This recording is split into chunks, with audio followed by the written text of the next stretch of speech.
आज मैं जो आपको न्यूज बताने जा रहा हूं इससे आपको ये पता चल जाएगा कि प्राइम मिनिस्टर मोदी केवल आज का नहीं 10 साल 20 साल के आगे का नहीं बल्कि वो आने वाले कई सौ सालों का प्लानिंग आज से ही कर रहे हैं। यानी मोदी जी ये सोच रहे हैं कि जब वो मर जाए तब भी भारत ग्रो करता रहे और भारत को किसी भी देश के आगे झुकना ना पड़े। अब मैं आपको बताता हूं कि इंटरनेशनल सोलर अलायंस ये इस्टेब्लिश किया गया है भारत के द्वारा पेरिस क्लाइमेट डील के दौरान, जो कि 2018 में हुआ था। और इसका जो हेडक्वार्टर है वो भारत के गुड़गांव इलाके में बना हुआ है और ये इकलौता इंटरनेशनल अलायंस का हेडक्वार्टर है जो अकेले भारत में है। मतलब इससे पहले कोई भी इंटरनेशनल अलायंस का ऑफिस भारत में कभी नहीं बनाया गया है। ये इकलौता अलायंस है जिसका ऑफिस भारत में है। अब आप समझिए कि ये प्लान आखिर किसके लिए? ये प्लान चाइना के लिए है। असल में डायरेक्टली नहीं है पर उसको एक मुंह तोड़ जवाब के लिए है कि जो चाइना का वन बेल्ट वन इनिशिएटिव का रोड है जिसमें वो अलग अलग देशों को कुछ कर्ज देता था, बाद में उसे अपने डेब्ट ट्रैप में फंसा के उसकी जमीन को हथिया लेता था, उसके अगेंस्ट भी ये इनिशिएटिव है। इसके बारे में मैं आपको वीडियो के लास्ट में अच्छा से समझाऊंगा क्योंकि इससे पहले आपको बहुत सारी चीज़ों को समझना होगा। पहले आप समझिए कि इंटरनेशनल सोलर अलायंस को अभी किस नाम से जाना जाता है। अभी इसे one sun one world one grid के नाम से जाना जाता है और ये इसका नाम आगे चल के बदल भी सकता है क्योंकि ब्रिटेन का कहना है कि इसका नाम चेंज कर दीजिए ग्रीन ग्रिड में। क्यों कर दीजिए? ग्रीन मतलब इन्वायरमेंट फ्रेंडली ग्रिड, यानी ऐसा ग्रिड बिछेगा जो कि इन्वायरमेंट फ्रेंडली होगा। एक नया कॉन्फ्रेंस मीटिंग होने जा रहा है ग्लासगो में जो कि इसी से रिलेटेड है और ये ब्रिटेन के अंदर होने जा रहा है। और ये ब्रिटेन के अंदर क्यों होने जा रहा है इसके बारे में थोड़ा देर में बता रहा हूँ। ये ब्रिटेन के अंदर होने जा रहा है जिसमें 140 देश सम्मेलन लेंगे और उनका साइन एक हस्ताक्षर होगा कागज पे कि आप इससे लीगली जुड़ चुके हैं। ठीक, और इसका जो मुख्य कारण ये है कि मोदी जी चाह रहे कि जल्द से जल्द इस प्लान को एक बूस्ट दे दिया जाए क्योंकि अभी वो समय है जब इसे बूस्ट देना चाहिए। मैं आपको बता रहा हूँ चाइना में भी हो गया है ब्लैकआउट, वहां पे बिल्कुल कोयला बचा नहीं, बिजली खत्म, वहां पे कहीं पे भी कोई बिजली नहीं है। ठीक, इसके चलते इसे एक पुश मिल गया है, एक दुनिया के नज़र में ये अलायंस सामने आया है और लोग चाह रहे हैं, अलग अलग देश चाह रहे हैं कि ये बहुत ही इनोवेटिव प्लान है तो इस पे जल्द से जल्द काम किया जाए। और इस पे अमेरिका और ब्रिटेन दोनों आतुर क्यों लग रहे हैं मैं बताता हूँ।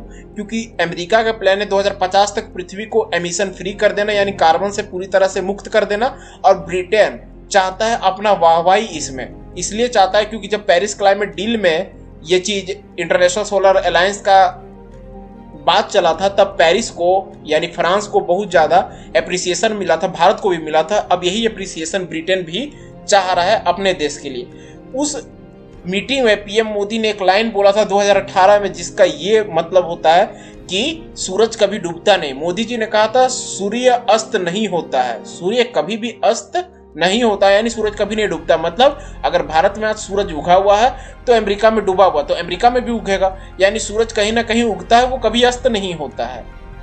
अब आप समझिए कि ये सारा मांझरा क्यों हो रहा है। मोदी जी चाह रहे हैं कि बिजली बनाए, ठीक, बिजली बनाए ताकि पूरा पृथ्वी को बिजली मिल सके।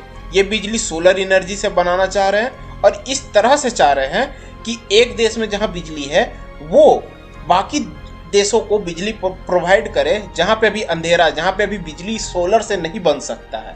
अभी हम लोग 40% या 30% जितना भी डेवलप्ड नेशन है वो लोग सोलर पैनल से बिजली बनाते हैं, पर वो कभी भी 100% शिफ्ट नहीं हो सकते हैं। इसलिए नहीं शिफ्ट हो सकते हैं क्योंकि जो बिजली है उसे स्टोर आप कर नहीं सकते हैं। ठीक, वो बनता है और आपके घर तक पहुंचता है। तो मतलब दिन को तो आपके घर में लाइन आ जाएगा, रात को तो आपके घर में अंधेरा हो जाएगा, उस वक्त क्या कीजिएगा। इसलिए जब ग्रिड बन जाएगा तब मान लीजिए कि भारत में आज अंधेरा है तो अमेरिका से बिजली आ जाएगा। जब अमेरिका में बिजली खत्म होगा तब उस वक्त आपका फ्रांस या फिर जो गल्फ कंट्रीज है उनके तरफ से बिजली चल जाएगा अमेरिका। तो इसका कुछ फायदे होंगे, मैं आपको लास्ट में गिनवाता हूँ सारे फायदे। इस तरह से पूरा पृथ्वी एक जाल में बन जाएगा और इस जाल में जो भी इक्विपमेंट यूज होंगे वो सब भारत देगा। मोदी जी का मानना है कि इस अलायंस में 140 देश जुड़ सकते हैं और ब्रिटेन तो एक अलग ही लेवल पे सोच रहा है। वो बोलता है भारत को कि आप आराम से बैठिए और जो ग्लासगो में अभी हाल ही में समिट होने जा रहा है, कॉन्फ्रेंस मीटिंग होने जा रहा है, इस पे मैं अकेले 100 देशों से साइन लाके आपके टेबल पे रख दूंगा। ठीक, और इंडिया इसमें क्या कह रहा है कि पूरे विश्व को मैं ही दूंगा सोलर पैनल बिना किसी कोई पैसे लिए और आपको बस इसका मेंटेनेंस का कॉस्ट मुझे देना होगा। और ये इंडिया का महानता भी एक तरह से कि वो पूरे पृथ्वी को एक परिवार की तरह ट्रीट कर रहा है, जिसको कहते हैं वसुधैव कुटुंबकम। ये हमारा मूल मंत्र है। इसमें कुछ बहुत सारे फायदे हैं, मैं आपको एक एक कर गिनाता हूं। पहला, जब इस तरह पृथ्वी पूरे देश से बंद जाएगा तब क्या होगा कि कोई भी देश एक दूसरे पे बम नहीं फेंक सकता है। अमेरिका पे मान लीजिए आज गल्फ कंट्री बम फेंक दिया तो अमेरिका आगे बिजली भी नहीं फॉरवर्ड करेगा।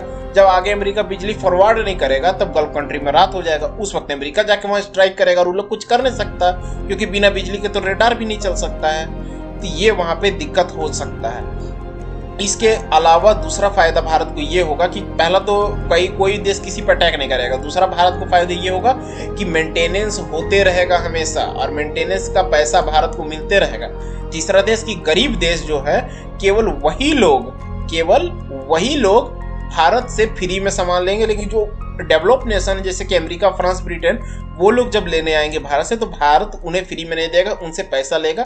इसका भारत को बहुत फायदा होगा।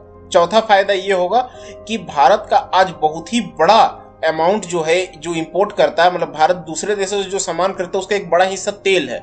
कल दिन ये तेल खत्म हो जाएगा जब ये ग्रिड पूरी तरह से बन के रेडी हो चुका होगा, और उस वक्त भारत एक अलग लेवल पे ग्रो करेगा। और पांचवा चीज ये हो जाएगा कि भारत उस वक्त इस पृथ्वी का एक लीडिंग नेशन के रूप में उभर के सामने आएगा।